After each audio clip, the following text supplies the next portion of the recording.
meio escura, permeada aqui por uma região mais esbranquiçada.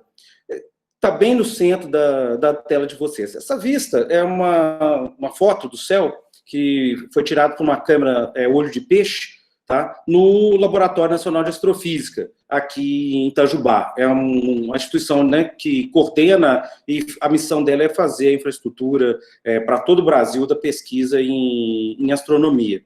É interessante, não sei se vocês conseguem reconhecer, uma árvorezinha que está no canto aqui do lado desse prédio maior, tem uma constelação que está escondida embaixo à sua direita, que eu não sei se vocês conseguem ver claramente o meu mouse. Eu acho que não conseguem ver. Ele está meio parado aqui. Quando eu clico, ele usa para passar aqui, por isso que eu vou tentar sempre falar em que direção que eu estou querendo que vocês observem. E aí, o seguinte, essa constelação que está ali, ó, embaixo do lado da árvore, meio escondidinha, é o Cruzeiro do Sul. E ao centro, a gente tem uma estrutura que é o Escorpião. Esse escorpião, vocês parecem ter um ferrãozinho bem no meio da sua tela, parece um ganchozinho bem no meio da sua tela. A gente vai passar por ele mais ao final. E a pergunta que se faz sempre é o seguinte: o que é esse negócio? O que a gente está vendo? No passado, né, para explicar isso, a gente tinha mitologia, as primeiras ideias que se faziam. A história mais conhecida é a seguinte: se imaginava que esse caminho branco, tá, fosse um leite que foi derramado dos seios de uma deusa chamada Hera. Qual que é o barato da história? Vamos lembrar o brinquedinho. O Zeus, né, todo bonitoso, né, aquele deus maravilhoso, se encalacrou um pouco com uma mortal, né, que da Terra, a Alquimena. Vocês podem imaginar, como não tinha, né, celular, não tinha internet, 9 meses depois da brincadeira, nasceu um rebentozinho. Esse rebentozinho, ele não era um deus. E ele ficou ali encucado, falou: meu Deus do céu, como é que eu vou resolver essa história agora? Aí ele deu um jeito de articular, tá, com o Hermes, que era um mensageiro, né, uma espécie de deus mensageiro. Ele falou: olha, a Hera, minha esposa, é uma deusa, a hora que ela estiver dormindo, você pega o menino e põe ele para dar uma sugada no peito dela lá. Por quê? Ó, se beber uma gota do leite já está suficiente, porque uma gota de leite de Deus, pronto, é suficiente para ele virar Deus. Aí nessa brincadeira, ele articulou com o Hermes tentou colocar o menino para sugar. Aí tem essa imagem, né, essa pintura aqui, que é do Tintoretto, de 1575, vocês vão ver o Hermes, que é o anjo, bem, né, na parte de cima, tentando colocar o Hércules para poder mamar na deusa Hera. Só que o menino era forte demais, ela estava dormindo, meio distraída, quando ela assusta, dá aquele sugadão doido. O que pode imaginar? Vocês vão ver que tem umas estrelinhas saindo para cima no lado direito. Lá, ó, é o leite dela que se derramou. Ué, o que é isso? Isso é o caminho lácteo, essa é a Via Láctea. É exatamente isso que a gente está vendo aqui, ó. Essa sequência esbranquiçada que está aí no céu é o caminho do leite que saiu do peito da deusa Hera. Mas como não é a única mitologia, né, a gente vai ver que tem outras que falavam, na verdade, o seguinte: aquela coisa meio esbranquiçada era a rota que as almas deviam seguir para chegar no paraíso. Ou então, que era um rio que vinha dos oceanos, que enchia os rios, que irrigavam as plantações. Na nossa cultura, né, tupi-guarani, a Via Láctea, né, Tapirapé, ou Tapirapé, tá? Eu não sou especialista em cultura indígena, mas o que é interessante é que era chamado de Caminho da Anta, ou Morada dos Deuses, nessa etnia dos tupis-guaranis. Só que o ser humano é bicho encucado, né? Ele não vai ficar dando mole, vai ficar pensando, e fala: o que será que é esse negócio? Vou fazer uma brincadeira com vocês, vamos ver se a gente consegue perceber. Se você tirar uma foto do céu digitalizada, uma mais moderna, essa imagem que você vê, né? Essa região mais esbranquiçada é o que a gente chama de Via Láctea, mas você consegue perceber que tem um monte de região colorida, e particularmente várias delas bem escuras, somente no centro. Tem uma bem no centrozinho, parece um cachimbo, né? Essa é até chamada de nebulosa do cachimbo. O que será que esse negócio preto, o que essa coisa escura está fazendo? Uma coisa é óbvia, ela impacta a visão que você tem da parte branca, e ela escurece tudo que você está vendo. Bom, vamos ver se a gente consegue usar coisas simples, técnicas simples para poder perceber isso. Eu vou propor para vocês uma viagem, essas imagens são reais, e vamos andar numa direção dessa aqui, vamos ver onde a gente chega.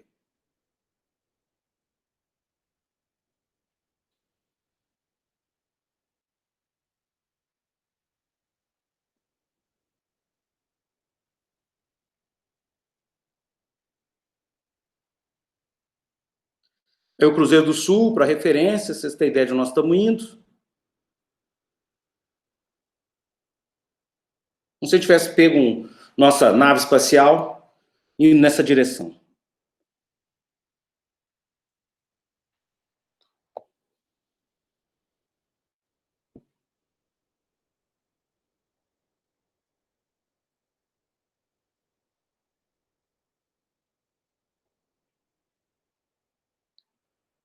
Vamos dar um zoom nessa área e ver o que aparece para nós.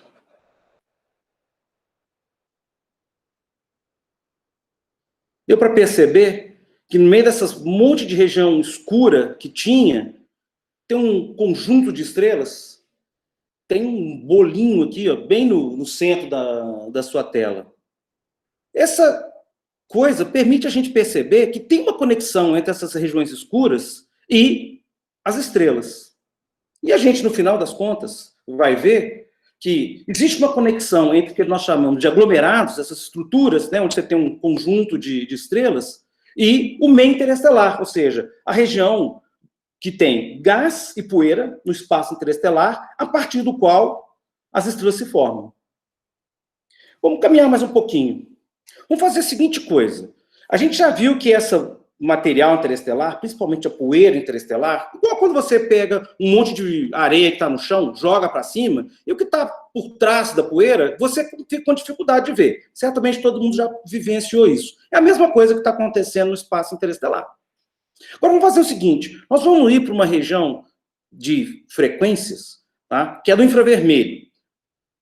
Onde é que está essa região do infravermelho? Bom, a gente sente isso bastante na pele da gente. Você chegar na sua casa, né, você não sabe lá que sua mãe fez a comida para você, mas você consegue perceber que o fogão está quente, sem mesmo encostar nele. Se você chegar, né, sua mão, seu braço perto do fogão, você vai ver que está vindo energia, você sente que está quente. Então é nessa região aí do infravermelho que a gente está tratando. O que eu vou fazer? Para eu tentar evitar o efeito da poeira interestelar, tá? Porque a poeira, quando eu vou para essa região do infravermelho, ela não absorve tanto a luz, eu vou contar as estrelas. Olha o que acontece.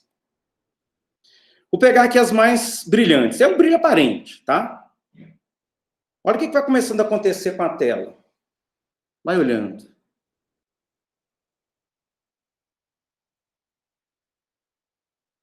Olha o que começa a aparecer. Começa a se definir uma estrutura, né, num plano.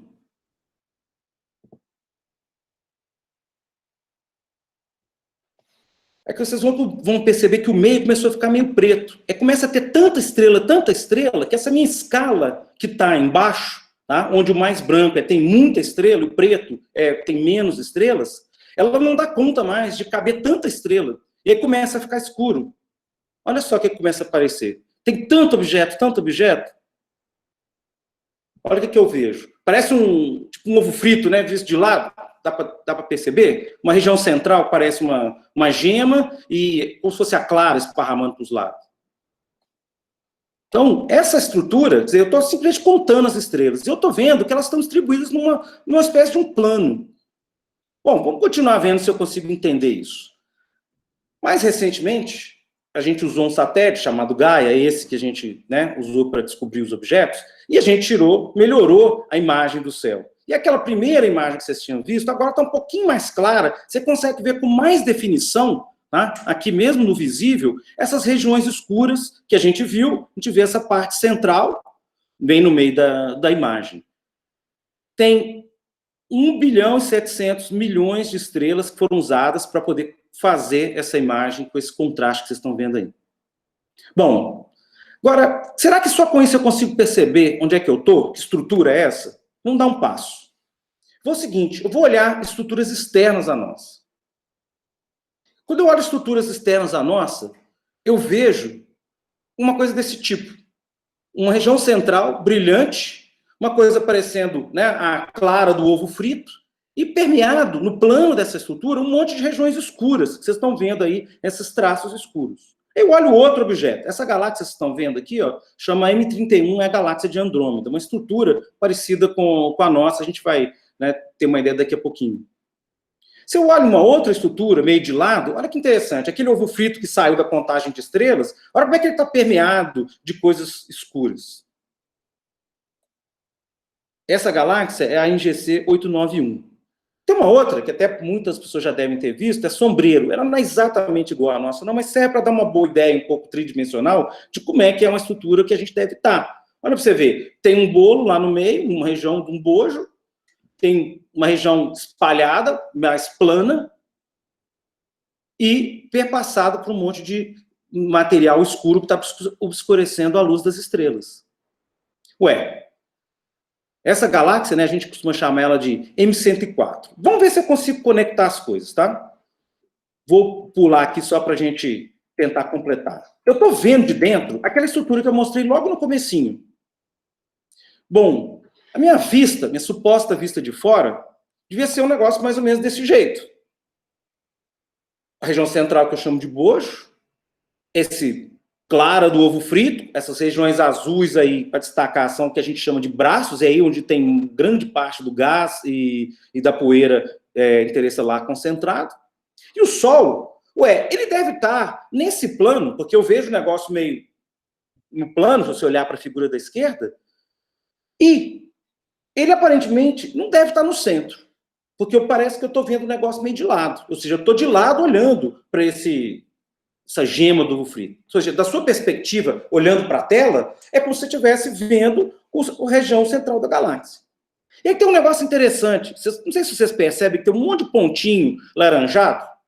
Esses pontinhos laranjados são chamados aglomerados globulares. São conjuntos de estrelas, 1 milhão de estrelas, e eles estão distribuídos não em torno do Sol, mas estão distribuídos de uma maneira mais circular em torno do centro dessa estrutura, que a gente está chamando de Via Láctea, ou seja, dessa nossa galáxia. Se eu continuo caminhando, se eu pudesse sair e ver essa estrutura de fora, a anatomia que eu veria da Via Láctea de cima é essa estrutura com uma barra no meio, uma figura aí à sua esquerda, com braços espirais, aquelas lâminas escuras, né, estão aí perpassadas nos braços espirais, porque é onde você tem uma concentração de material e a partir dali você forma as estrelas. E se eu estivesse vendo de lado, um desenho um pouquinho mais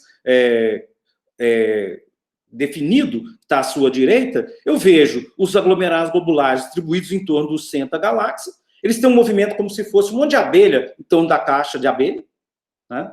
Essa região parece estar escrita aí de disco, é uma região mais espessa, uma espécie de um halo, né? Uma região meio cinza, meio esférica, que a gente chama de halo estelar. Tá? Nessa região não tem muito gás e poeira, ele já foi consumido no início da formação. E o Sol, vocês percebem que ele está mais ou menos aí, uns 2/3 do centro da estrutura, no plano dessa coisa que a gente chama de disco. Agora, como é que a gente consegue determinar isso? Onde é que essa coisa... Como é que a gente consegue perceber esse negócio? Eu tenho que olhar as várias componentes, eu tenho que construir a minha estrutura. E um dos motivos pelo qual a gente quer estudar aglomerados estelares é porque a gente quer entender a distribuição. Os aglomerados que a gente vai se preocupar hoje, nós chamamos eles de aglomerados abertos. São estruturas menores, tem desde objeto muito velho, de bilhões de anos, e objetos novos, que acabaram de nascer, estruturas que estão acabando de nascer, como aquela imagem que eu mostrei no começo. Então, o nosso objetivo é tentar conectar isso e entender, né, para a gente poder fazer um referencial da Via Láctea. Se você pudesse ver meio de lado, você veria uma estrutura parecida com essa, com a barra lá no centro, o material, né, roda em torno do centro da galáxia. Bom, vamos continuar, né? Esses braços, eles têm nomes, né? Depois, no final, a gente recupera e tenta olhar um pouquinho, né, onde é que a gente está e como que a gente está vendo. Tá? A gente tem da ordem de 200 bilhões de estrelas nessa estrutura que a gente chama de Via Láctea. Vamos pensar nas ferramentas do astrofísico. Já que a gente está precisando entender, vamos ver se eu consigo mostrar para vocês. Uma muito simples, chama paralaxe astronômica. O que é a paralaxe? Vocês estão vendo à sua esquerda o Sol com a Terra em junho e dezembro, e nós estamos em junho olhando para uma estrela, né, que está bem no meio aí, conectando esses dois raiozinhos que estão aí. A imagem, se você olhar dessa estrela em relação ao fundo, as estrelas que estão ao fundo, né, as menorzinhas, está na imagem de cima, está escrito junho. Agora, o que acontece? Olha para a imagem de baixo. Essa imagem de baixo foi tomada 6 meses depois, quando a Terra estava nessa posição de dezembro, em relação ao seu movimento em torno do Sol. Deu para perceber que a estrela mudou de lugar em relação às estrelas do fundo? As do fundo continuam iguais, mas a estrela mudou de posição? Esse movimento, que é reflexo do movimento da Terra, você pode simular ele com o seu olho. Se você fizer agora, se você colocar a mão em cima de um olho, tampá-lo, e olhar um objeto, por exemplo, o seu dedão, se você colocar ele mais ou menos aí perto do seu nariz, e olhar ele contra o fundo. Agora você vai fazer outra coisa, você vai fechar o olho que está aberto e abrir o que está fechado. Se você fizer essa experiência, você vai ver que o seu dedo vai mover em relação ao fundo. Ué, então, o que eu posso fazer? O que está acontecendo de verdade? Deixa eu andar mais um pouquinho. Olha só, eu vou tentar mostrar para vocês, mas, né, vocês entenderem de uma maneira 3D. Eu vou tirar o som aqui para eu poder descrever. Olha só. Você está observando a estrela, passou 6 meses, ela está em outro lugar. Mas, ou seja, a estrela é como se ela estivesse rodando, né? Você faz essa elipse paralática. E como é que esse negócio me serve? Como é que eu uso essa informação? Vamos pular para a coisa do lado aqui. Ó. Se vocês observarem esse desenho que eu acabei de fazer, essa distância entre o Sol e a Terra, tá? Ela equivale a uma unidade astronômica, tá? É importante, é só um recadinho seguinte, a unidade astronômica não é a distância Sol-Terra, tá? A unidade astronômica é uma distância, é um tamanho, em metros. Está colocado aqui na sua esquerda, ó, 149 trilhões, 597 bilhões, 877 mil e 700 metros. É que essa é o tamanho da sua régua. Uma unidade astronômica é a régua. Quando você encaixa a régua, se você pegar 1 centímetro, bom, 1 centímetro é a distância Terra-Sol, como também é 1 centímetro a distância entre o teclado e a tela. Então, a unidade astronômica é uma grandeza definida, tá? Que nasceu, óbvio, da definição, né? Partiu dessa ideia astronômica, e ela é, essencialmente, a distância média Terra-Sol. O que acontece, se vocês observarem, tem um ângulo. Esse ângulo que subentende aquela elipse no céu é chamado de paralaxe. Metade dele aí, ó, é chamado de paralaxe. Então, se vocês olharem no triângulo à sua esquerda, ó, S é o Sol, bem no alto, é a Terra, a distância Terra-Sol é uma unidade astronômica, e se esse ângulo de paralaxe for exatamente 1 segundo de arco, quer dizer que a distância entre o Sol e esse ponto D aqui, que é a estrela, na verdade, são 206.265 unidades astronômicas, ou seja, é 206.265 vezes esse número que está colocado embaixo, que eu já falei com vocês. Pô, mas é muito grande. Então a gente trabalha de forma mais abreviada e diz o seguinte: se o ângulo de paralaxe for 1 segundo de arco, nós dizemos que a distância equivale a 1 parsec, ou a paralaxe de 1 segundo de arco. Então a gente chama de 1 pc.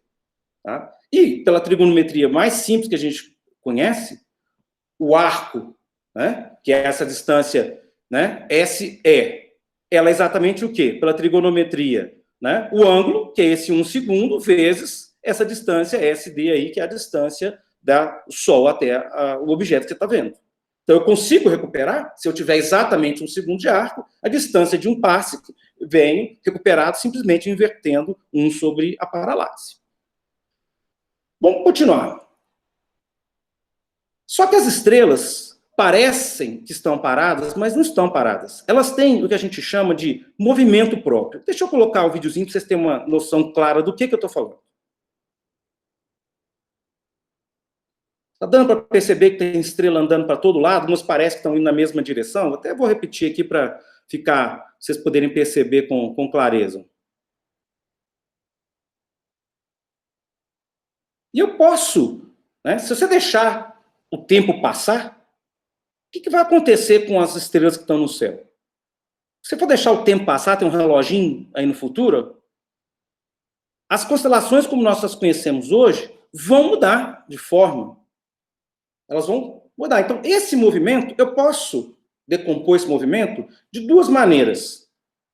Um movimento que é para dentro e para fora da tela, e um movimento está ocorrendo no plano da sua tela. Aí eu pego, para facilitar, eu vou colocar um eixo na horizontal e um eixo na vertical. Esse movimento que ocorre no plano da tela, a gente chama de movimento próprio. Tá? Num eixo, um outro eixo. No eixo horizontal, a gente chama de ascensão reta. O eixo que está na vertical, a gente chama de declinação. Tá?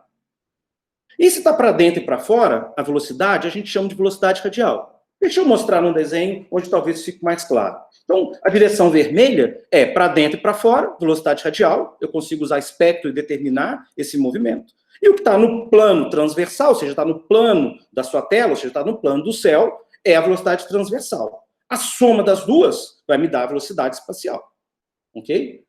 Então, a velocidade angular, ou seja, o número, né, de graus por ano, né, e aí como é muito pequenininho, é milissegundos de arco por ano, tá? Isso é que vai definir a velocidade desse movimento próprio, tá? A gente chama de mi, tá? Ou a gente costuma escrever só PM, né, de proper motion, ok? E a velocidade para dentro e para fora é em quilômetros por segundo. É claro que eu sempre posso converter, né, segundos de arco por ano para quilômetros por segundo, é só fazer uma continha. Mas o que nos interessa é saber que as duas se movem. E esses movimentos são os movimentos que o satélite Gaia está medindo com muita precisão. Ou seja, esse movimento próprio está sendo medido com muita precisão. E essa paralaxe está medindo também com uma precisão muito grande. Vamos agora para uma outra ferramenta essencial. E ela é parte de uma ideia muito simples. Tá? Eu vou organizar as estrelas por brilho e por cor. Vou passar aqui um filminho e vocês vão perceber o que vai acontecer. Esse diagrama é chamado diagrama HR, Hertzsprung-Russell, tá? Se ele usa unidades teóricas, e se ele é construído com brilho, né, e com uma grandeza que a gente chama de cor, que a gente identifica com a cor, a gente chama de diagrama cor-magnitude. Então, o que eu vou fazer? Quando eu olho para a região do céu, tem estrela vermelha, azul, amarela, eu vou organizá-las, tá? Vou fazer a seguinte coisa: jogar vermelho para um lado e azul para o outro.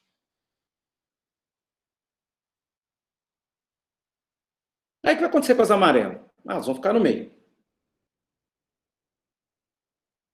Está um pouquinho lentos, né? Só porque a gente está na internet, então... Olha o que eu estou fazendo. Estou organizando as estrelas, primeiro pela cor.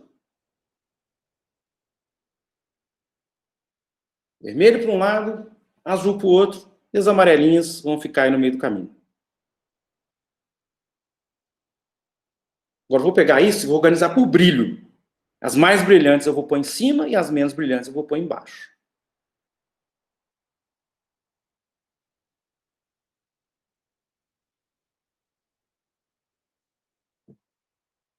Olha o que aparece. As estrelas se organizam, né? Tá vendo que tem uma faixa, né, meio diagonal aí, inclinada para a sua esquerda? Essa região a gente chama de sequência principal. Tem estrelas vermelhas lá em cima, muito brilhantes, tem azul, né, à sua esquerda, também muito brilhantes, e tem uns negocinhos pequenininhos, que eu vou deixar continuar rolando aqui, vocês vão ver. Ó. Essa região, então, aí, é a sequência principal. As gigantes vermelhas, ou supergigantes vermelhas, tem as gigantes azuis, né, no ramo horizontal, que a gente chama, e tem as anãs brancas, são essas pequenas azuis que estão aqui colocadas embaixo, né, tem pouco brilho aqui no cantinho. Deu para perceber? Esse diagrama, se vocês observarem agora que ele está colocado, então essa região embaixo das anãs brancas, a sequência principal, as gigantes, as supergigantes, tem vermelhas, desde vermelha pequena até vermelha grande. Isso, na verdade, não é uma coisa completamente sem sentido.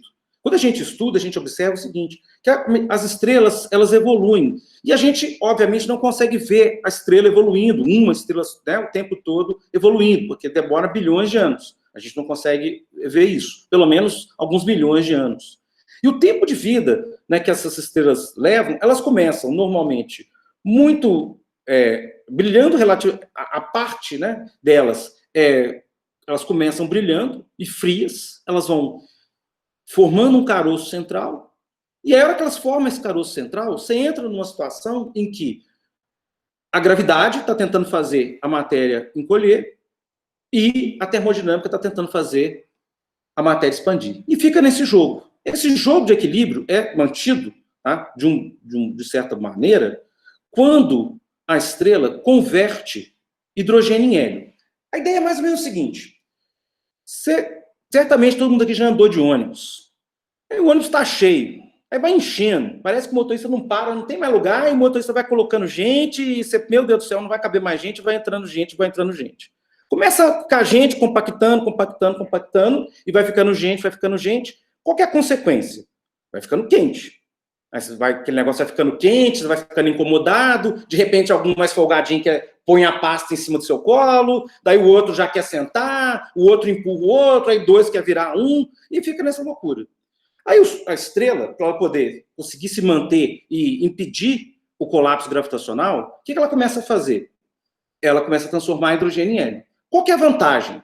Que 4 átomos de hidrogênio, se eu converter eles num núcleo de hélio, me sobra uma energiazinha. E essa energia está na forma de energia luminosa. Tem um aluno aí, nosso, tal de Einstein para os íntimos, ele falou isso com a gente, né? Energia e massa é a mesma coisa. Então, esse cara deu a dica para nós. Ele entrou agora no curso aí, tá no primeiro período. Tá? Quem não conhece, ele vai acabar conhecendo. E esse cara falou, a hora que ele conseguiu perceber que massa e energia é a mesma coisa, e conseguiu perceber que você tem uma equivalência, você conseguiu entender esse processo de fusão nuclear. Perceba aqui que eu estou usando um monte de coisas da física, e a astrofísica, ela faz isso. Ela precisa da física, de todos os envolvimentos da física, para poder conseguir caminhar. Com esse diagrama, o que acontece? Essa sequência principal tem mais objetos, por um motivo muito simples, porque as estrelas passam um tempo muito grande, um percentual muito grande da sua vida, nesse equilíbrio, sem mudar nada, sem mexer quase nada. Só que as estrelas que são menores, tá? Se vocês olharem na parte de baixo, à sua direita, elas ficam bilhões a trilhões de anos nessa fase, enquanto as mais massivas, em coisa de 1 milhão a 10 milhões de anos, elas já evoluem e vão embora. Elas não vão mais ficar nessa fase. Bom, deixa eu continuar mostrando. Lembra que a gente falou, tem as grandes vermelhas, as pequenas vermelhas, as grandes azuis, as pequenas azuis, e isso tem uma vantagem para mim. Porque quando eu olhar, eu vou mostrar para vocês um gráficozinho, em que a essência é o seguinte, tá? E essa essência vai ser o que vai ajudar a gente a entender o próximo filminho. As pequenas estrelas, com massas menores que 2 massas solares, elas vivem de bilhões a trilhões de anos. As que têm muita massa, vivem só de milhares a milhões de anos. E as que têm massa intermediária, entre 2 e 8 massas solares, elas vivem uma coisa que é entre milhões e bilhões. Então, vocês vão vendo que o tempo de vida das estrelas vai mudando. Agora, vamos passar aqui, e vou ver se eu consigo conectar isso com um objeto, que é um aglomerado. O que é um aglomerado? Essencialmente, é um conjunto de estrelas que está ligado gravitacionalmente. À sua esquerda tem um objeto, que é um aglomerado que a gente chama de aberto. Ele tem menos estrelas, elas são mais espalhadas. E à nossa direita é uma imagem de um aglomerado daqueles que eu mostrei para vocês, daqueles laranjinhos que estavam lá no começo, tá? Que é um aglomerado globular. Esses caras, essas estrelas, eles nasceram basicamente da mesma nuvem-mãe, e eles têm idade e composição química que são semelhantes. Então, eu vou tentar tirar vantagem disso. Vamos ver se eu consigo mostrar para vocês aqui. Nesse diagrama de brilho e cor, né, que eu organizei, que eu chamei, né, de diagrama HR ou de cor-magnitude, vamos ver o que acontece se eu pudesse ver a evolução das estrelas desse aglomerado nesse gráfico. Tá? Eu já vou começar aqui um pouquinho adiantado e vou mostrar para vocês. Tá? Que eu estou pagando os créditos aqui dessa referência. Olha só, vou parar aqui ele na posição aqui e vou caminhar aos pouquinhos aqui para vocês poderem conseguir acompanhar. Olha só, logo no começo, eu tenho as estrelas aqui, ó, as que estão nascendo à sua direita, embaixo, né, meio vermelho, amarelando, e as que estão nascendo também, tá? Maiores, as azuis, bem à sua esquerda, em cima dessa referência aqui. Essa linha que você está vendo aqui é a linha de idade zero, tá? Onde todas as estrelas são consideradas, essencialmente, começaram a contar o tempo delas na sequência principal. Eu já comecei aqui de 100 mil anos, só para poder adiantar o brinquedo. Olha o que vai acontecendo com o movimento das estrelas. As que estão à sua direita vão chegando aí na sequência principal, mas olha o que está acontecendo com as que estão lá em cima, as azuis. Olha o que está acontecendo, elas estão saindo da sequência principal. E olha só, à medida que elas estão vindo aqui para... O tempo está passando, você está populando aqui o lado direito, as laranjas e amarelas aqui em cima, começa a aparecer à sua esquerda aquelas pequenininhas, as anãs brancas. Então, olha só, a gente consegue perceber que eu consigo fazer um relógio estelar. Ué, por quê? Ué, vamos voltar para trás um pouquinho para a gente perceber. Ó. Então, olha só, se eu olhar para um objeto que tem 100 mil anos, eu esperaria ver esse negócio. Se eu deixo passar o tempo, olha, 300 mil anos, 1 milhão de anos, 2, 3, 4, 7, 12, 100. Olha o que vai acontecendo. 400, 500, já comecei a chegar em 1 bilhão de anos. Olha só, já estou em 4,5 bilhões de anos, e olha como é que é a cara desse diagrama HR. Ué, então, vamos ver se eu fiquei esperto. Quer dizer que se eu pegar, fizer um diagrama e colocar as estrelas, e elas estiverem com essa cara da primeira figura em cima, então, é um objeto que está nascendo por agora. Se eu pegar e ver uma estrutura que tem 10 milhões de anos, ela vai ter menos objetos mais distantes, mas começa já a aparecer um saindo lá em cima na sua direita, né, tentando se mover. Se passou 100 milhões de anos, olha só, eu já não tenho ninguém, a maioria está em cima dessa estrutura aqui da sequência principal, e já tem mais estrelas lá na parte superior do gráfico à minha direita. A mesma coisa acontece quando eu chego em 1 bilhão de anos e quando eu chego em 10 bilhões de anos. Então, eu arranjei um jeito de determinar a idade. Qual que é a brincadeira que eu posso fazer? Ué, eu posso pegar esse gráfico, aqui no eixo vertical é o brilho, no eixo horizontal é a cor, eu já sei que mais para a direita desse gráfico é vermelho, mais para a esquerda é azul. Eu consigo fazer alguns ajustes que me permitem recuperar a distância e a quantidade de poeira que está na frente dessa estrutura. E se eu coloco, né, eu faço um ajuste dessa curva, essa curva que a gente está vendo com a idade chama isócrona. Por que ela é isócrona? Mesma idade. Eu posso fazer modelos para calcular essas isócronas, e vocês vão ver, ó, na figura da esquerda, tem as isócronas começando com as mais novas, que basicamente não tem curvinha lá em cima, mas elas abrem na parte de baixo, e à medida que o tempo vai passando, eu vou colorindo para essa direita e vou aparecendo essa estrutura mais concentrada à sua direita, entre 2 e 4 no eixo vertical.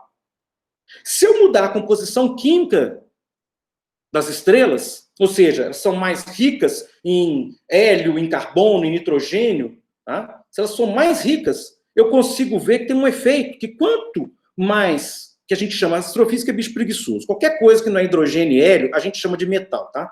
Então, qualquer coisa que começa a ter muito carbono, nitrogênio, oxigênio, e qualquer outro elemento que está aí na tabela periódica dos naturalmente sintetizados, principalmente, tá? Vai fazendo com que essa isócrona, na curva, ande aqui para o lado direito. Então, estou mostrando para vocês o efeito aqui, o lado mais pretinho aqui na figura da direita, quer dizer que a composição química é mais rica. Tá? Enfim, eu tenho uma maneira de tirar parâmetros astrofísicos, que idade, distância, quantidade de poeira, que eu chamo de avermelhamento, e metalicidade, que é uma maneira de tirar a composição química dos objetos. Então, esses parâmetros astrofísicos são bons para poder trabalhar, e aí agora eu vou tentar mostrar para vocês o que acontece quando a gente tenta estudar, então, aglomerados abertos. Vou começar com os jovens, porque isso conta um pouco da história do grupo que a gente tem na UFMG e o trabalho que a gente faz.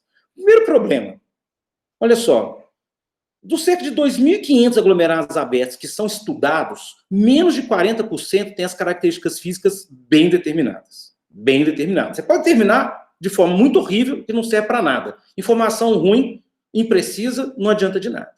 Aí, quando foi em 2019, o Bica, que é um astrônomo, que é colega nosso lá da Federal do Rio Grande do Sul, ele e os seus colaboradores, eles conseguiram publicar e catalogar uma lista com 10 mil objetos. Muitos, ele não tem tanta certeza assim, a gente tem que estudar. Mas, observa, se a gente já estava com um problema para estudar 2.500, imagina agora para estudar 10 mil e caracterizar. Por que eu preciso disso? Ué, porque para eu caracterizar os objetos, é necessário para eu poder saber onde é que eles estão na galáxia, se eles são velhos, são novos, são grandes, são pequenos, como é que foi a evolução deles, como é que essa coisa aconteceu, a partir daquele referencial que eu coloquei para vocês lá no começo. Então, qual que é a solução que a gente tinha? Ué, investir numa metodologia que era para caracterizar esse objeto. Se eu tivesse um bom método, eu poderia conseguir fazer bastante coisa. Aí começam as dificuldades. Primeira coisa, quais são jovens? Essa figura que está aqui, apesar de não ser a mais bonitinha por enquanto, fala da nebulosa de Órion. Todo mundo já ouviu falar lá das Três Marias, que é a constelação, né, do Órion, do caçador. A nebulosa de Órion, que é esse pedaço que está preto escuro, bem embaixo, aqui na sua tela, tá? É uma região onde estão nascendo um monte de estrelas super jovens, a maioria tem coisa de 1 milhão de anos. Você subir um pouquinho, tem esse aglomerado que chama NGC 1977. Ele é um pouquinho mais velho, coisa de 2,5, 3 milhões de anos. Olha só que coisa inculcante. Tem um logo em cima dele que chama NGC 1981. O pessoal tinha determinado a idade desse objeto e tinha dito que era 32 milhões de anos. Só que ele está muito perto. Eu vou botar um zoom aqui para vocês poderem perceber. Embaixo, nessa figura, está ali um pedacinho de estrelas que são do 1977, e em cima está o 1981. Ué, olha que coisa engraçada. Vou voltar aqui um pouquinho. Embaixo, a nebulosa de Órion, 1 milhão de anos, está nascendo ali, fervilhando de estrela nascendo. O 1977 tem ali 2, 3, 4 milhões, em torno de 4 milhões de anos. E os caras falando, o 1981 tem 32. Não estava fazendo muito sentido. Ou seja, vocês vão ver o que vai acontecer. A gente, inculcado com isso, começou a enfrentar problemas. Bom, a gente olha esse objeto aqui. A primeira pergunta que eu faria para vocês é o seguinte: está vendo esse círculo pontilhado no meio da tela? Como tem um círculo, dá para você falar que talvez o centro dessa estrutura esteja aí onde está essa bolinha, né? Mas o pessoal falava que o centro dessa estrutura é onde está o xizinho. E aí? Mas por que isso? Olha para o 1981, a imagem dele no céu. Você consegue dizer, assim, sem fazer muito esforço, onde é que está o centro dessa configuração? É difícil, né? Pois é. Vem um outro problema. Eu tenho que identificar, eu tenho que separar essas estrelas do que são do aglomerado do resto, né? Bom, você pode perceber aqui, ó, que tem um monte de estrela. Mas a pergunta é, todas essas estrelas são do aglomerado? Então tem um problema que eu tenho que enfrentar, eu tenho que conseguir garantir. As que não são do aglomerado, a gente chama de estrelas do campo. Bom, o problema 3 é determinar a idade, o avermelhamento, a metalicidade e a distância desses objetos, né? Ok, a gente já viu que tem umas ferramentas, a gente agora já está expert, já pode começar a caminhar, mas ainda tem esse problema. Então começa com a primeira dificuldade. Para caracterizar, eu tenho que saber onde está o centro. É onde está a bolinha preta vazadinha ou onde está a cruzinha? Normalmente os valores da literatura são, a maior parte das vezes, imprecisos. Hoje em dia isso tem melhorado bastante, né? Que a gente tem conseguido assim, realmente caminhar bem, melhorou muito, tá? Mas a gente nunca sai confiando naquilo que está da literatura se você tiver condição de determinar. O que a gente faz? Eu faço um brinquedinho. Vou voltar aqui. Eu olho na direção vertical e vou contando a quantidade de estrelas. Perceba que eu só estou fazendo contagem de estrelas. Vou contando a quantidade de estrelas, vou tentando definir o número de estrelas que tem. Só que eu divido, vocês podem observar, eu divido, faço como se fosse um tabuleiro de xadrez. Tá? Esse tabuleiro, eu vou contando e vendo quantas estrelas tem em cada caixinha. Eu posso aumentar a caixinha, diminuir a caixinha. Tem que resistir, o centro não pode mudar se eu vario isso. Se eu fizer essa contagem e fizer colocar esses objetos, eu posso determinar o centro, tá, desses objetos. O eixo que ficou aqui embaixo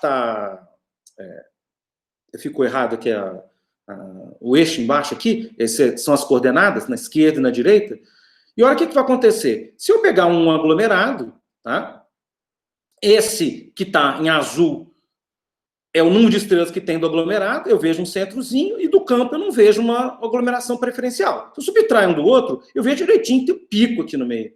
Tá?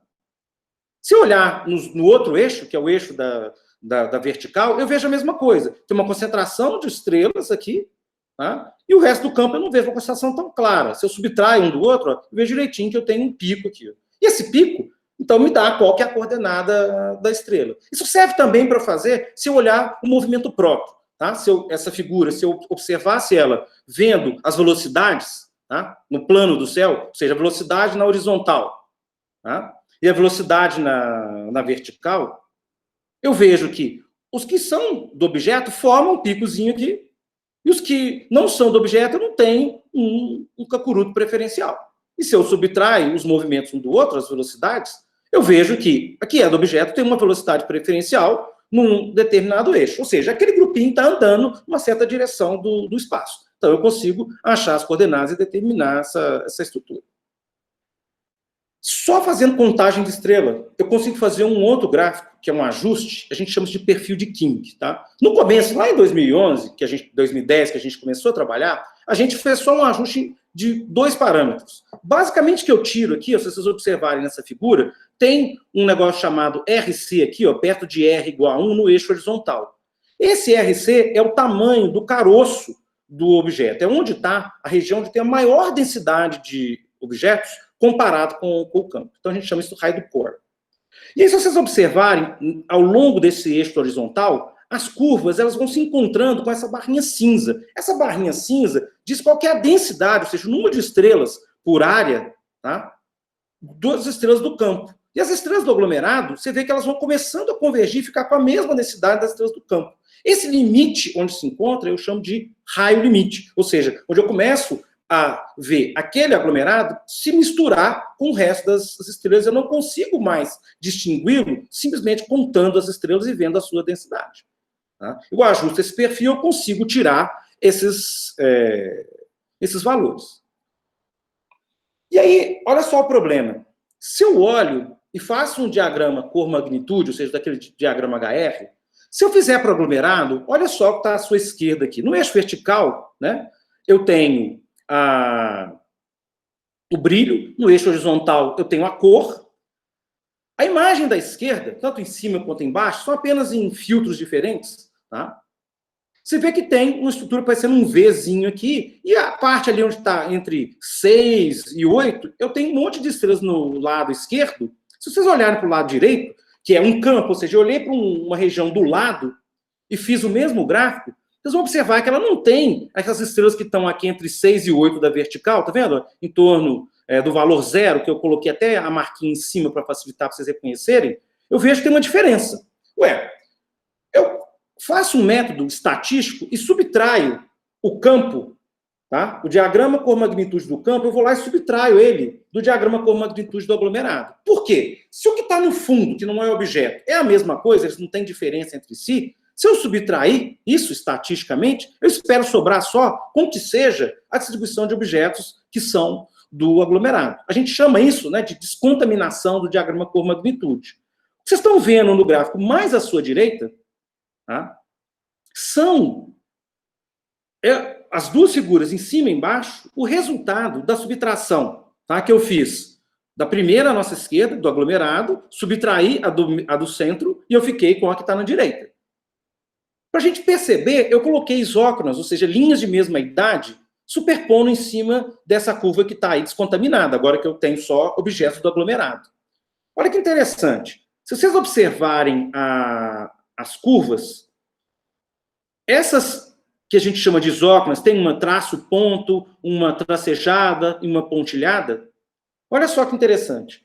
Está vendo que tem um monte de pontinho pretinho, marcado com pretinho no centro? Quando eu coloco esses objetos, olha só, as isócronas, as que estão colocando, elas estão variando aí entre 1 milhão de anos, que é essa traço-ponto, vai para 5 milhões de anos, que é a tracejada, e vai para 10 milhões de anos, essa pontilhada. Olha, as estrelas, elas estão caindo, essencialmente todas, em alguma coisa que é em torno de 5. Mas, ué, o cara não falou que era 32? Pois é, estava errado. 5 milhões de anos. Ué, mas isso é bom? Isso é ótimo. Por quê? Porque a gente acabou de mostrar que esse aglomerado 1981, ele, na verdade, é muito mais novo do que estava se imaginando. E está muito mais coerente, porque o caroção lá da nebulosa de Órion era 1 milhão de anos, o outro, 1977, era alguma coisa em torno de 3, 4 milhões, e esse que está mais para cima um pouquinho é de 5 até 7 milhões. Se eu faço um negócio bem direitinho, identifico com clareza os objetos, eu fiz um zoom aqui para vocês poderem perceber melhor a imagem, vocês vão ver aí as isócronas colocadas no lado direito, em 2 conjuntos de filtros parecidos, você vê que a estrutura é similar, é alguma coisa, tá? É 5, mais ou menos 1, mais ou menos 2 milhões de anos. Não tem muita dúvida. Não cabe 32. 32 está muito longe. E isso foi legal, porque logo que a gente terminou esse trabalho, essa foi a dissertação de mestrado do Francisco Maia, que era um dos meus alunos à época, tá? Junto com o professor João Francisco. E aí, um tempo depois, o pessoal olhou e falou assim, nossa, esses caras estão certos, faz todo sentido. E olhando a história da formação estelar na região, esse valor ajudou a recuperar, conseguiu colocar o histórico fazer sentido. O que não fazia sentido nenhum se a gente tivesse acreditando piamente que a idade do 1981 era em torno de 32 milhões de anos. Esses dados são dados muito bons, foram coletados com o SOAR, que é um telescópio brasileiro, tá, de 4 metros, que fica no Chile. Ele é uma parceria, né, com outras instituições, a gente tem da ordem de 35% do tempo, tá, para observar, e são dados de excelente qualidade que, à época, foram necessários para poder resolver isso. Isso deu um artigo, né, que saiu aí em 2010, 2011, né, na época do Francisco Maia, né, que foi o trabalho de dissertação dele. Só que, às vezes, a gente está olhando para o jovem, mas vou mostrar para vocês uma imagem. Se vocês olharem para essa imagem, para esse objeto aqui, vocês conseguem dizer claramente se ele é velho, novo, se ele é só um alinhamento fortuito de estrelas? É difícil, né? A gente não tem nada muito indicativo. De vez em quando a gente topava com esse tipo de objeto. Aí um outro aluno, estudante, Matheus, para poder resolver isso, só os movimentos próprios que a gente tinha à época não ajudavam a gente a distinguir isso, ou seja, a precisão que a gente tinha não era suficiente nos movimentos das estrelas para resolver. O que nós fizemos? Partimos para usar o Gemini, esse telescópio enorme, né? São dois telescópios de 8 metros, um fica no Havaí, outro fica no Chile, e nós vamos fazer espectro. Por que a gente foi fazer o espectro? Para poder tirar a velocidade radial e tentar compor a velocidade 3D desse tipo de aglomerado. Tá? Só que é uma vantagem muito grande, que olha só, tem um instrumento que chama GEMOS, nesse instrumento Gemini, vocês estão vendo aqui que tem 3 caixinhas, cada caixinha é o campo de visão desse telescópio. Olha só qual é a vantagem, vocês estão vendo que as estrelas estão numeradas, né? Eu consigo medir, ao mesmo tempo, um monte de objetos. Então, eu ganho muito tempo. Um trabalho que eu levaria 5, 6, 10 dias para fazer, às vezes muito mais, eu consigo fazer em 3, 4 horas de telescópio. E para objetos que são mais fracos. Então, eu preciso ir para esse tipo de objeto para tirar as velocidades radiais. Quando eu faço isso, eu consigo melhorar esse tipo de diagrama que a gente fez, que é um diagrama de cor, né? De brilho por cor. Tá? Quando eu tenho as estrelas numeradas, perceba que a linha que eu coloco, as isócronas que eu coloco, eu consigo determinar melhor. Tem um monte de ponto com símbolos. Esses símbolos eu consigo eliminar pela velocidade objetos que a velocidade não é compatível com a do grupo. E assim eu consigo determinar melhor a idade desse objeto. Um desses que a gente estudou, esse 7193, era um objeto que tinha dúvida na época. Se vocês compararem e observarem, quando eu coloco os números, eu consigo perceber bem qual que é a linha que ele está passando, eu consigo determinar a idade dele, que é 9,4 em log, e isso já dá da ordem de uns 3 bilhões de anos, um pouco mais. Então, no meio do caminho de estudar os objetos para caracterizar, eu tive que aprender a caracterizar esses objetos que são muito velhos, muito esparsos. E é difícil de fazer. Tá? Eu tive que usar mais dados para poder caracterizar. E esse trabalho foi o trabalho de doutorado do Matheus Ângelo. Daqui a pouquinho eu mostro para vocês quem é.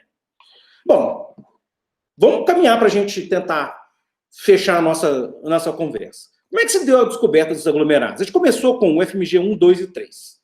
Felipe Andrade, né, que é o verdadeiro descobridor do negócio, eu e o professor João Francisco, somos, né, professores lá do Departamento de Física do FMG, e a equipe é o Francisco Maia, então é um aluno de doutorado nosso, que estava no IAG-USP e agora é professor na Federal do Rio de Janeiro, tá?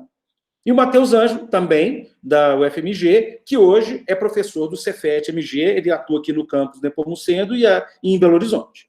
Como é que foi a brincadeira? É claro que como a gente começa a caracterizar os objetos, a gente começa a ficar ousado, né? A gente deixa de pensar só na mitologia e a gente começa a querer ir para frente. Vocês conseguem olhar essa imagem? Vocês estão vendo que tem, no meio dela, tem um bolinho de objeto mais azul, mais destacado? Esse aglomerado aí chama de GC 6494. A gente estava encucado com esse cara porque tinha gente que falava que ele tinha da ordem de umas 700 massas solares, e um outro grupo que falava que ele tinha da ordem de 2.000, 3.000 massas solares. À época, inicialmente, os caras não conseguiam contar essa quantidade de estrelas, não tinha nem computador para fazer o trabalho. Aí eu faço uma pergunta para vocês. Sabe quantas estrelas tem nessa imagem? Pensa na sua cabeça aí. Da ordem de 1.000, 100.000, milhão, alguns bilhões. Faço a aposta. Sabe quantos objetos tem aqui? Da ordem de 6 milhões de estrelas. Para tratar esse negócio, para começar, para você pegar e pôr a mão no dado, demora um tempão. Você juntar isso, compor a imagem e tratar todo esse negócio, demora outro monte de tempo. Então a gente tem que investir muito em técnica de análise. Olha só o tipo de doideira que aparece. Esses dados são de telescópio que chama vista, lá no infravermelho. Esse diagrama que vocês estão vendo aqui, ó, é esse diagrama com magnitude. Na vertical, brilho, na horizontal, cor. Olha só o que acontece quando eu ponho todas as estrelas, as 6 milhões de estrelas. Um borrão, fica super difícil de separar. Aí o que a gente estava fazendo? Felipe tentando. Aquela técnica que a gente tinha desenvolvido, Francisco, o Matheus melhorou, a gente foi melhorando. Ele foi tentando pegar à esquerda aqui o aglomerado, 6494, à direita, o campo. Ué, então tudo que é esse borrão preto que está aqui, eu vou subtrair do lado de cá. Agora, olha só a meleca que começou a acontecer. Olha aqui, ó, no eixo vertical, à sua esquerda, em torno de 12, 14. Você começa a não ter muita clareza e ter certeza do que é objeto, o que não é objeto. Você começa a subtrair e aí você começa a não ter certeza que você está subtraindo. Aí esse negócio embola pra caramba. Aí você se enferra todo. Bom, ele não estava dando conta. Como vocês podem perceber, um bom orientador é aquele cara que dá conselhos de primeira qualidade. Orientação científica de primeira qualidade. Quem não sabe, aprende. Eu para o Felipe e falei, meu amigo, vai para casa, dorme e relaxa um bocado. Quem sabe você não acha nenhuma novidade? Bom, ele, como bom aluno, obedeceu. E eu vou mostrar para vocês um pouquinho o que acontece. O que ele fez? Tinha saído os dados do Gaia, onde esse eixo que está no primeiro gráfico à sua esquerda aqui, ó, tem a paralaxe. E aí eu vou colocar a cor aqui para vocês perceberem, entenderem bem a diferença. Olha só, esse que está azulzinho aqui está numa distância, as outras cores, né? Esse verde, esse meio burro fugido aqui, uns azuis. Eu vou plotar no céu. Olha quando eu coloco no céu. O eixo vertical e o eixo horizontal é o céu. Você olhando para o céu. Olha o que acontece com as estrelas que são azul embolada numa distância só. Elas estão concentradas aqui. Olha para a sua direita, em cima. Olha o que acontece com o diagrama por magnitude. Olha só, as estrelas são azuis, elas estão formando uma sequência muito bonitinha, enquanto as outras, verde, rosadinha, elas não definem uma sequência, parece ser objetos que estão no fundo. E olha que legal, dá uma sacada agora, à esquerda embaixo, é um gráfico das velocidades, velocidade no eixo horizontal, velocidade no eixo vertical, tá? Então, no plano do céu. Olha o que aconteceu com os carinhas azuis, estão tudo embolado, todo mundo com a mesma velocidade. Enquanto o resto, olha, tem um monte de possibilidades de velocidade, os verdes e os roxinhos. Ué, então esse dado era muito bom.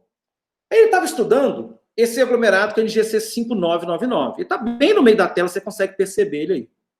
Agora, olha só. Ele estava tentando identificar esse bolinho e fazendo esses gráficozinhos de diagrama cor-magnitude, né? Da cor, a magnitude na vertical e o brilho. E fazendo os gráficozinhos de velocidades. Olha, velocidade no eixo horizontal, velocidade no eixo vertical. Ué, ele esperava encontrar um bolinho, olha só. Beleza.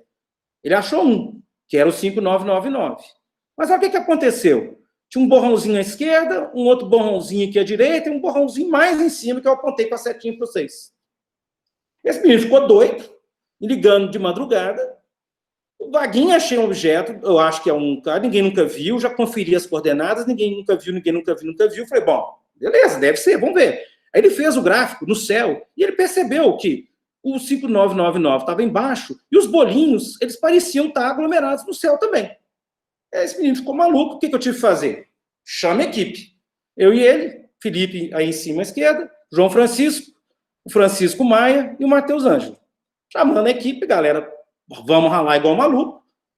Primeira coisa que a gente fez, vamos ter certeza que ninguém nunca viu. O que se conhecia à época eram esses objetos que estão nos círculozinhos brancos. Bom, você vê então que tinha o vermelhinho, o amarelo e o azul, ninguém nunca viu, falando, ué, beleza, não deve ser, vamos olhar. Só que se você olhar bem, é difícil de perceber o objeto, né? Você vê que eu tenho que fazer a marquinha com os coloridinhos para você perceber, o amarelo é o 5999. Se eu não colocar as estrelas, é difícil você dizer. Então tem que usar todas aquelas técnicas para poder perceber e dizer quais são as estrelas membros do aglomerado. E a gente saiu fazendo isso. E aí, por sorte, ralamos, publicamos, foi rapidaço, a gente morrendo de medo de alguém, né, descobrir antes junto com a gente, já que os dados eram recentes, saiu essa publicação. Aqui vocês podem ver, né, a gente chamou de UFMG 1, 2 e 3, porque a gente quis homenagear a universidade, que deu tudo para a gente, todo mundo formado nessa instituição. Tá? Essas linhas que vocês estão vendo é o movimento deles, o movimento próprio, né, a velocidade deles no céu. E aí foi mó, sai boletim, aí a gente agradece Deus e o mundo, FAPEMIG, CNPq, todo mundo que pôs dinheiro, Gaia, né? E aí, a coisa mais engraçada do mundo é que saiu reportagem sobre esse negócio para tudo quanto é lado. Vocês podem observar aí, olha só, tem umas línguas que eu não faço a menor ideia do que significa, né? Tem um monte de cobrinha, tem um chico-flick aqui, que é alguma coisa em russo, e aí saiu, e foi bom sucesso. Por quê? A gente tinha descoberto um negócio meio sem querer, que estava ali, ninguém nunca viu, tem um tempão. Daí saiu fazendo, né, foi super legal, bataladão, a gente ficou, né, muito feliz pra caramba. E a pergunta que a gente se faz é, legal, bacana, depois que você descobriu o 3, o que você vai fazer? É óbvio que você vai enlouquecer e continuar buscando. Foi o que ele fez. Aqui são todos os campos que ele buscou. Tá? Ele varreu 96 campos, foram 650 graus quadrados. Tá? Deu um trabalho animal para buscar, identificar os caras. Qual que é a técnica do Felipe? Por que ele está mandando bem? Tá? Ele baixava uma área com os dados, 1,5 grau. Tá? Aplica uns critérios para tirar as estrelas que não têm qualidade. E olha só, naquela areazinha ali tinha 2 milhões de fontes. Em vez do Felipe trabalhar com os 2 milhões de fontes, ele falou o seguinte, vou dividir a região em 4 partes. Aí, olha só, você vai melhorando, os números estão embaixo aí, ó, a vermelha 400 mil, 740 mil na azul, 270 mil na verde, 680 mil na roxa. Vou pegar a verde. Tá? Se eu colocar todos os 270 mil estrelas, dá esse gráfico. Só é super difícil de separar. O que o Felipe fez? Falou, olha, eu vou picar esse negócio. Vou jogar as estrelas que são muito fraquinhas fora, que provavelmente elas não devem ser do aglomerado. Eu vou fazer o que eles chamam de um filtro de cor, eu vou fazer uns cortes. Se o objeto for novo, se eu cortar mais ou menos onde está essa divisão azul-vermelho aí, eu vou pegar bem os objetos jovens. Se eu for muito velho, talvez eu tenha que arredar essa curvinha aí mais para a minha direita. Qual que é a vantagem? Eu saio de 270 mil fontes e caio para 23 mil. Opa, ficou mais fácil de eu analisar e de fazer todos os gráficos. E o que ele fazia? Ele curava para o bolinho. Ele é o rei do bolinho. Colocou aqui no gráfico em cima à sua esquerda a velocidade, né, nos 2 eixos, e como você pode perceber, aparece um bolinho que a gente marquei aqui para vocês em preto. Ele pega as estrelas só desse bolinho e plota espacialmente. E olha só, elas de verdade formam um bolinho. Todos aglomerados mais ou menos uma determinada distância, como está o gráficozinho daí. Ou seja, o rei do bolinho saiu procurando bolinho para todo lado e tentando identificar. Às vezes, ele só imaginava que tinha o objeto, via uma coisa assim, parecia um borrãozinho esquerdo aqui, ó, um negócio mais escuro aqui, que ele achava que pudesse ser um objeto. Está ali no menos 62 no eixo vertical. E aí, quando ele limpava, realmente aparecia um bolinho. Ele foi identificando isso nos vários campos. Tá? E quando ele pegava aquele campo, ele via realmente que aquele bolinho que está marcado aqui à sua esquerda com os pontinhos pretos, ó, na figura de cima, tá? Ela também estava aglomerada numa região do gráfico embaixo à sua esquerda, que também de mesmas velocidades. Então, ele conseguiu identificar esses objetos. Qual que é o trabalho? Loucura. Botei um monte de referências aí, em vermelho são os nossos competidores, tá? A gente tinha que conferir esses caras para tudo quanto é lado, tá? Achar.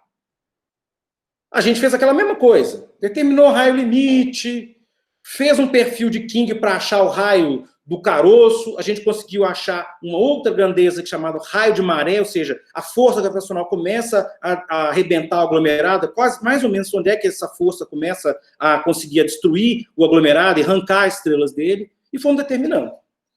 E o Matheus, ele tinha desenvolvido um método que era basicamente o seguinte, mas era muito rápido. Imagina uma caixa d'água, tá? Que você tem dentro dela uma bolinha, tá? Uma bolinha de tênis. Os eixos dessa caixa d'água é velocidade numa direção, velocidade noutra e a distância. A caixa d'água tem um tamanho que é 3 por 3 por 1. E a gente vai fazer o seguinte, vamos fazer pequenos cubinhos dentro dessa caixa d'água e vamos investigar. A lógica é mais ou menos o seguinte, se eu só tenho água, as moléculas de água vão estar dando para lá para cá, para lá para cá, para lá para cá, eu não vejo uma organização muito grande nisso. Nada muito preferencial. Se eu olhar e pegar a minha caixinha pequena e eu passar num lugar onde tem água e bolinha de tênis, eu vou ver que tem um conjunto de coisa que está mais aglomerado ali. Essa ideia, tá, permite a gente construir uma espécie de uma função entropia, tá, que, de um certo modo, olha as possibilidades de configuração. Ou seja, se é um aglomerado, deve estar com uma configuração mais agrumada, tipo bolinha de tênis, do que o resto que a gente chama de campo. E esse é o brinquedo. Se a gente fizesse isso, e eu olho agora, né, em eixos, distância por velocidade, por exemplo, no eixo horizontal, vocês vão ver que tem um vermelhinho agrumado ali, mais ou menos na mesma distância e com a mesma velocidade, com a probabilidade de ser a bolinha de tênis muito alta. E o resto, espalhado para todo canto na caixa d'água, cuja probabilidade é baixa, que é esses azuis e no meio do caminho. Se eu olho uma outra projeção, eu vejo a mesma coisa, eu reconheço esse bolinho. E aí, quando eu olho para esse bolinho, eu falo, ué, essas estrelas que são as maior probabilidade devem ser estrelas do aglomerado, deve ser minha bola de tênis. Ué, se eles são minha bola de tênis, eu esperaria que eles tivessem uma concentração, né, em relação no céu, em que eu visse mais agrumado. As que não são a bolinha de tênis, é esse rosinha que está nessa tela cobrindo o fundo, não tem uma configuração preferencial. E se eu faço um ajuste de isócronas, olha só, está vendo que as estrelas vermelhinhas, que eu identifiquei que são do objeto, eu consigo passar uma curva, que é uma isócrona, e determinar a idade delas. Consigo determinar a distância, consigo determinar o avermelhamento. 3 exemplos para vocês aí, o FMG 5, 13 e 24, tem caras diferentes. O 36, o 55 ao meio, o 62 aí à direita, eu consigo caracterizar esses caras. Com isso, eu posso partir para o fim da nossa conversa, que é o seguinte, eu vou tentar ver onde é que esses caras estão, a posição deles na Via Láctea, para ver se todo esse serviço que eu estou fazendo, né, se eu tenho certeza, se eles são de verdade, será que eu não estou errando no meu método? O que eu vou pedir para vocês lembrarem? Lá no começo, lembra que eu mostrei uma imagem da Via Láctea? No centro com uma barra, e o Sol, né, tá num dos cantos. Dessa vez eu coloquei a imagem, né, ela está invertida de ponta cabeça aí, ó, mas dá para ver que emanando do Sol aí, indo na direção de baixo, você tem o centro da galáxia. Eu vou fazer um desenho um pouco mais simples para poder a gente perceber. Olha só, os objetos que vocês estão vendo que a gente descobriu são esses que estão os símbolos vermelhos e os símbolos azuis. Essa diferença de vermelho para azul aí é a idade, tá? Os que são vermelhos são mais velhos e os que são azulzinhos são mais novos, ok? Eu juntei aí. Então, visto de cima, olha para você ver, o Sol, né, essa bolinha preta onde estão as linhazinhas tracejadas, tá? Eles estão para dentro da galáxia, e se eu fizer um gráfico onde eu coloco isso, fizesse um corte na vertical, tá? Eu vejo o seguinte, essa barrinha que está cinza na figura de baixo, tá, é o disco da galáxia. Lembra que eu mostrei para vocês lá no começo? Esses aglomerados estão bem próximos do disco da galáxia. Uma outra figura, dá para perceber a distribuição, esses pontos cinzas são outros objetos, e os nossos, vocês veem que eles são esses amarelos e verdes, coisa entre 30 milhões até 3 bilhões de anos, tá? São essas cores aí, verde, né, os mais jovens, e o amarelo, os mais velhos, tá? Eles estão distribuídos nessa região do plano, então, daí a importância de eu estudar e caracterizar bem os objetos, porque eu consigo marcar e ver bem o plano, tá? A posição 8 no eixo da horizontal, tá? 8 kiloparsec, é onde está o Sol. Então, ou seja, eles estão para dentro, mais para próximo do centro da galáxia, à sua esquerda. E estão confinados no plano da galáxia. Ok? Agora, por que a gente está superando os métodos que utilizam inteligência artificial? Vamos fechar brinquedo. Primeira coisa é o seguinte, eu faço um gráfico, por exemplo, da paralaxe e dos movimentos. Vocês estão vendo que tem um tom meio clarozinho, cinza aí? São os objetos todos que a gente tinha aí com características. Os nossos, eles estão iguais. Tanto os azuisinhos, quanto os abertozinhos aí que vocês estão vendo nessa figura. Ou seja, eles têm, a priori, né, eles não estão parecendo nada de especial e estão igual a todo mundo. Se eu olhar os parâmetros astrofísicos deles, tá, as bolinhas azuis e as bolinhas vermelhinhas abertas, elas são iguais. Se eu olhar aqui a distância no primeiro eixo vertical, horizontal do gráfico A, o eixo vertical me dá o avermelhamento, eu não tenho uma diferença muito grande. Tá? Se eu olhar para esses caras que estão com as bolinhas abertas, são objetos que foram descobertos enquanto a gente estava fazendo o trabalho. Os azuis são os que são totalmente nossos, ninguém tinha visto. Ou seja, olhando só para os parâmetros da inteligência artificial, o que o cara faz? A mesma lógica da caixa d'água que eu contei para vocês, só que eles fazem esse processo de uma maneira cega. O computador programa o que ele deveria achar, ou seja, você vai procurar bolinha de tênis e deixa o computador tentar achar a bolinha de tênis, sem supervisão nenhuma. Ele vai achar, só que também ele vai perder um monte de coisa. E o que é engraçado é que ele perde coisa que é igual, porque se os nossos bolinha azul e vermelha tivesse diferente, a gente podia até desconfiar, mas não tá. Então, assim, você vê que tem problemas com os métodos. Agora vai melhorando, né? Uma vez que a gente mostra onde os caras estão começando, estão errando, às vezes vão melhorando os métodos. Né? Então, a competição tá aí, né? A ideia é melhorar a metodologia. Claro que a gente consegue fazer muito mais do que faz na mão.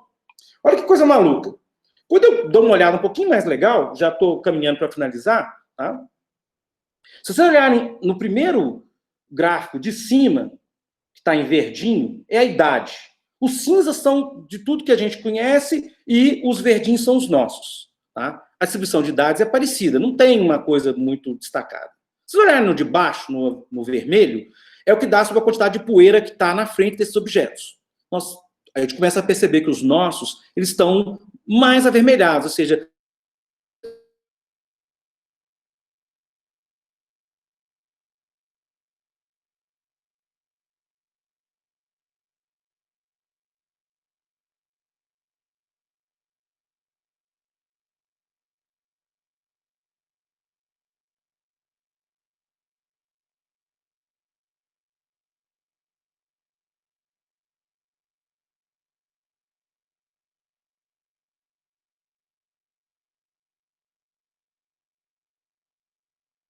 começou a tentar perceber detalhes, tá?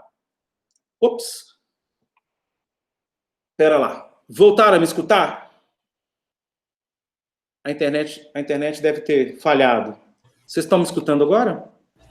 Sim, vai. Parou só nesse último slide, tá? Beleza. Deixa eu só repetir. Beleza, obrigado, pessoal. Deixa eu, então, falar aqui. Olha só. Se eu olho os parâmetros nossos de idade, nós vemos que eles são mais ou menos parecidos com o dos outros objetos. O histograma em cinza, em verde e cinza, cinza são os outros objetos, verde os nossos. Não vejo uma diferença grande.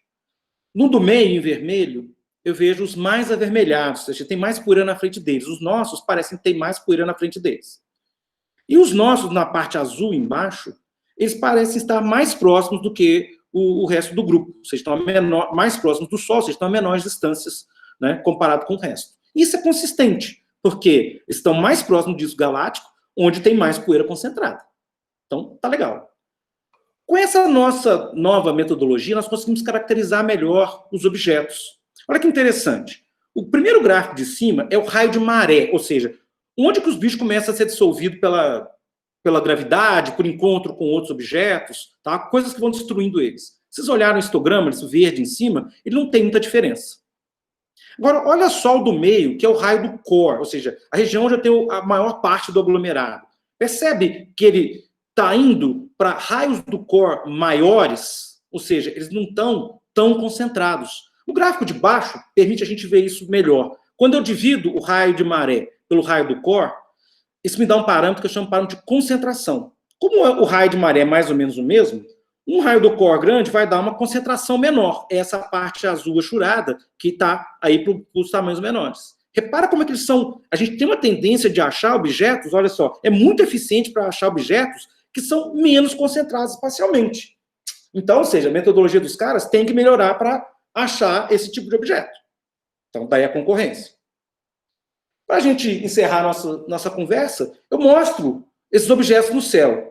Em azul, os QG resistiram, que depois a gente trabalhar um monte de tempo, esses nossos inimigos publicaram e descobriram. Mas olha só que doido. Olha só, tem azul e vermelho para todo lado. Tem lugar que tem um azul do lado do vermelho, os caras não acharam.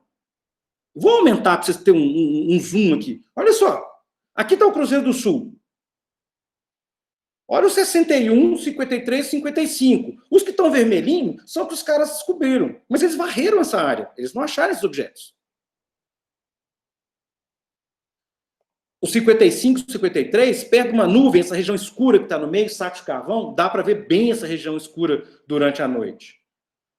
Você consegue ver nessa imagem que eu fiz um zoomzinho, na parte de baixo, você vê direitinho que tem uma região bem escura, bem pretona, perto de onde está escrito aí esses valores dos graus aí. Vou continuar, só para vocês verem. Olha só, o FMG 10 está aí perto de uma região de formação estelar. O 25. Olha a constelação do Escorpião que eu falei com vocês no começo. Dá para ver lá em cima, ó, tem 3 estrelinhas, ela vai descendo uma região mais escura. Se você seguir, você vê direitinho, parece ser um ganchozinho, ó, onde está aí o 22, 29, 23, ó. Esse é um ganchozinho de estrelas, é uma sequenciazinha de estrelas que vai subindo e vai dar lá em cima. Essa constelação do Escorpião. Olha a quantidade de objeto vermelho e esses círculos em azul são os que a gente conseguiu ser inédito. Galera, a gente tinha achado esses vermelhos. Tá? Só que para fazer esse trabalho todo demora um tempão. Aí os caras publicaram. Alguns dos trabalhos são horrorosos, porque os caras não fizeram direito, mas como o cara disse, achei um bolinho. Basicamente o cara reportou assim, achei um bolinho. Aí passou, os caras publicaram primeiro, vida que segue, não tem o que fazer. Eu vou dar um zoom, só para vocês verem, olha, lá no pé do Escorpião. Olha quantos objetos tem. Está na direção do centro da galáxia.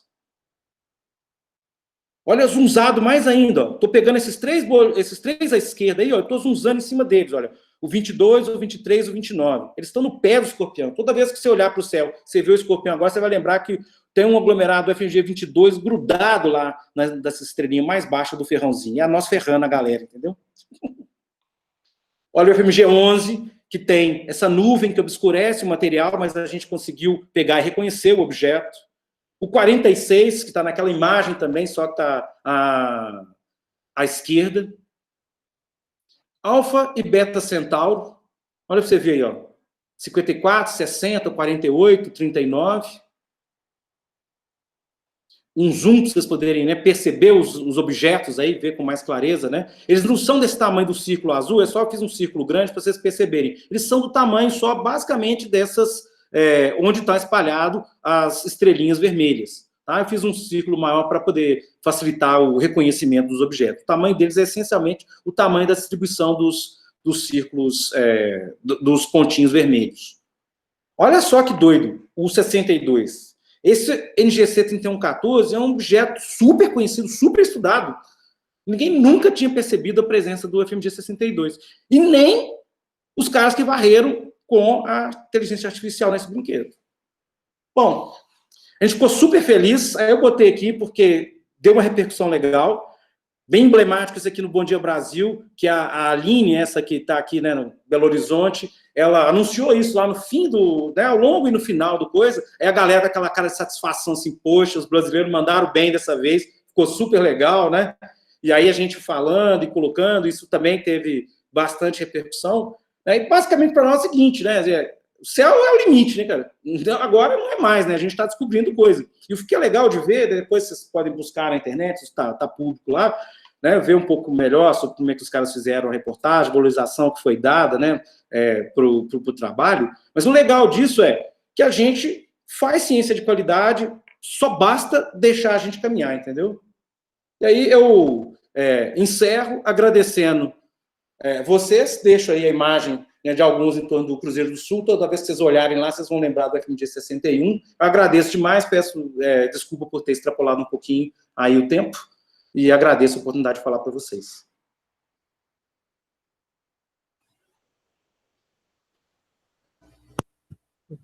Muito obrigado, nós que agradecemos, tá, o seminário. E eu queria abrir, então, para a sessão de perguntas. Pessoal, alguém tem pergunta? Pode abrir o microfone se quiser ou deixar ali no chat. Alguém tem alguma pergunta?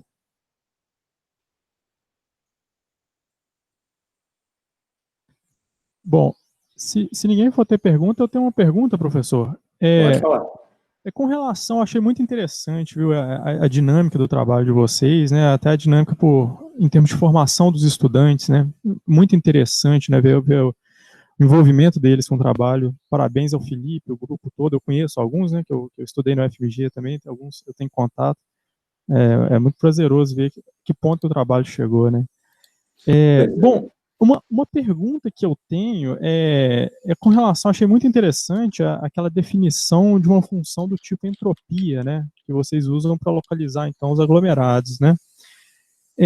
E a gente aprende lá, né, na definição estatística de entropia, então ela tem a ver com a multiplicidade de estados, né, e para isso a gente usa, por exemplo, dependendo do sistema, né, pode ser posição de partículas, pode ser orientação de spin, etc., né. No caso de vocês, como que seria essa função? Como que seria a definição de uma função do tipo entropia? Como que ela seria? A mesma lógica que você faz com a configuração espacial, só que a gente está num espaço 3D, onde os eixos que a gente usa para definir essa configuração são a velocidade e a distância. Eu vou voltar rapidinho aqui, só para você perceber um negócio. No final das contas, o que a gente precisa fazer para poder perceber esse negócio? Nós temos que atribuir uma probabilidade, no final das contas, a configuração que a gente observa. Por que eu gosto desse exemplo da caixa d'água? Tá? Porque é como se você observar a configuração das estrelas, se fossem moléculas de água, nesse espaço, que a gente está chamando desse espaço astrométrico, né? Claro, restrito espacialmente, né? Opa, andou mais do que devia aqui. Restrito espacialmente ao tamanho da caixa d'água, né? Ups, enlouqueceu aqui, viu, gente? Eu chego lá.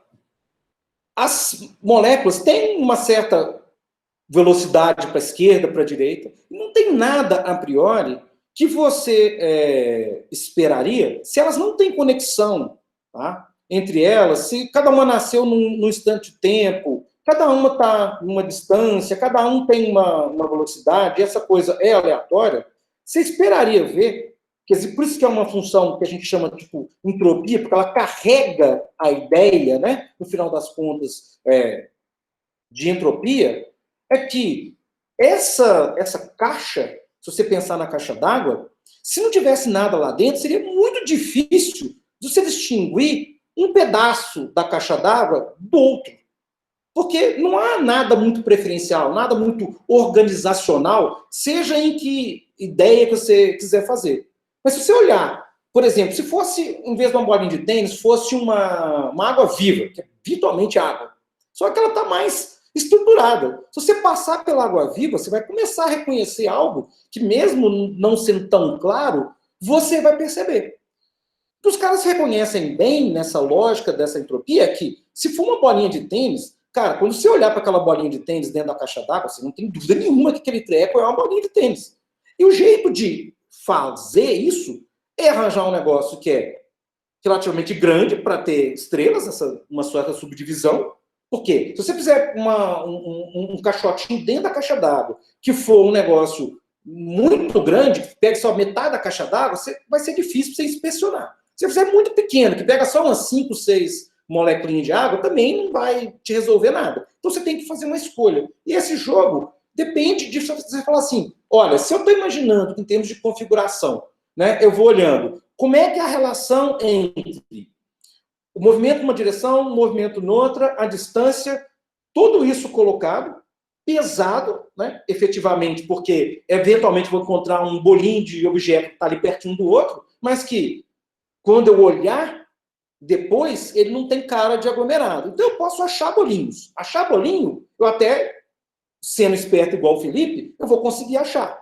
Essa ideia de atribuir pertinência, atribuir probabilidade, se os caras estão naquele mesmo movimento da bolinha de tênis, ou seja, está na mesma, mais ou menos na mesma velocidade na vertical, mais ou menos na mesma velocidade para horizontal e mais ou menos na mesma distância, eu falo assim, poxa, esses caras devem ser o mesmo negócio.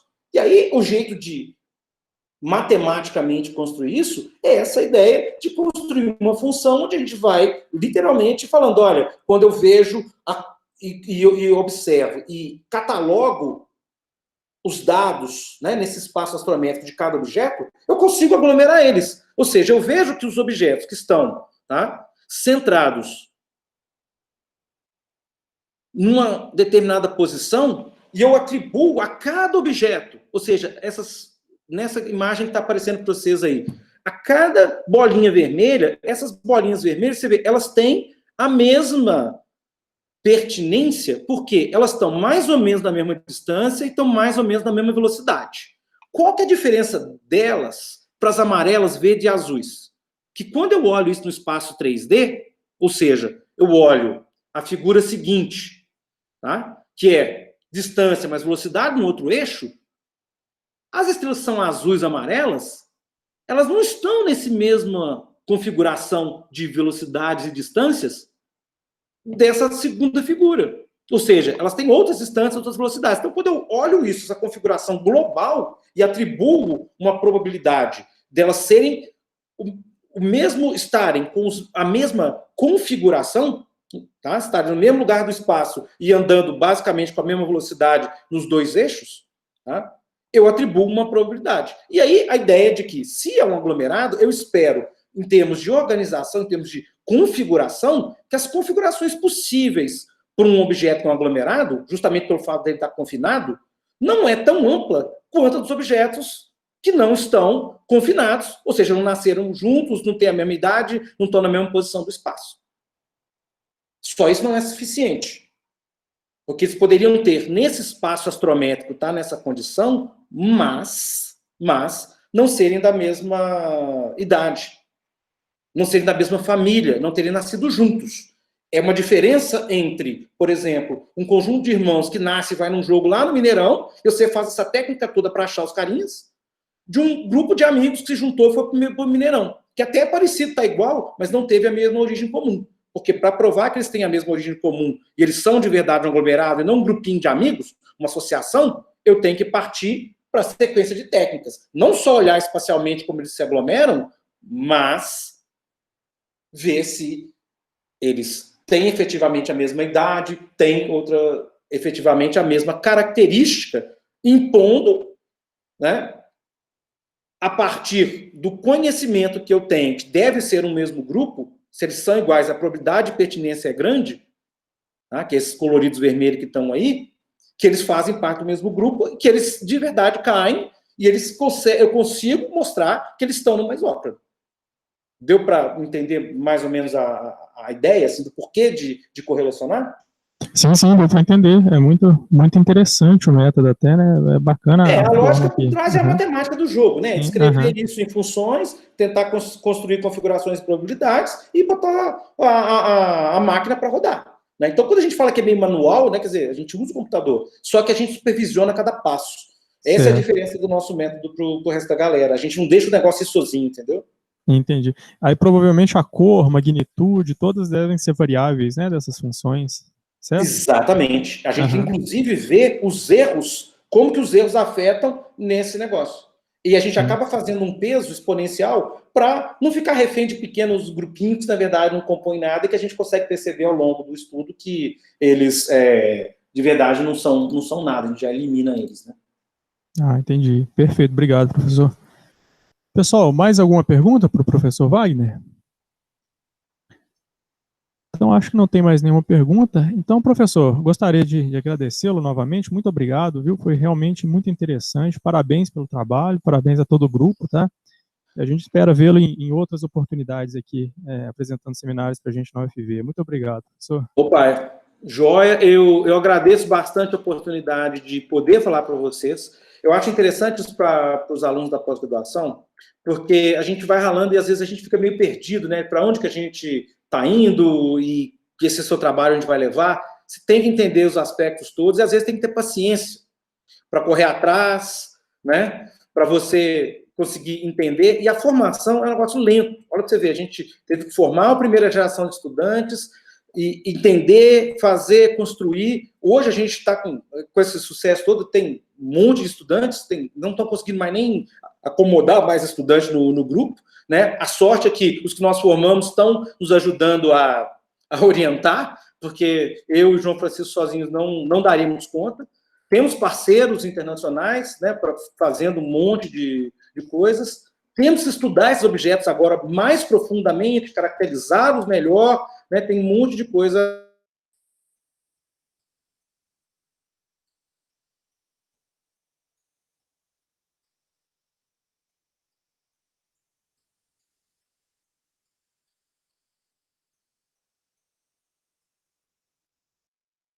A ser feita. E assim, câmera CCD que estão no celular de todo mundo aí, né, que a pessoa não sabe que vem desse tipo de necessidade de estudo. Muito obrigado, um grande abraço a todos e a todas. Tá, joia. Muito obrigado, professor. Um abraço a todos, bom final de semana.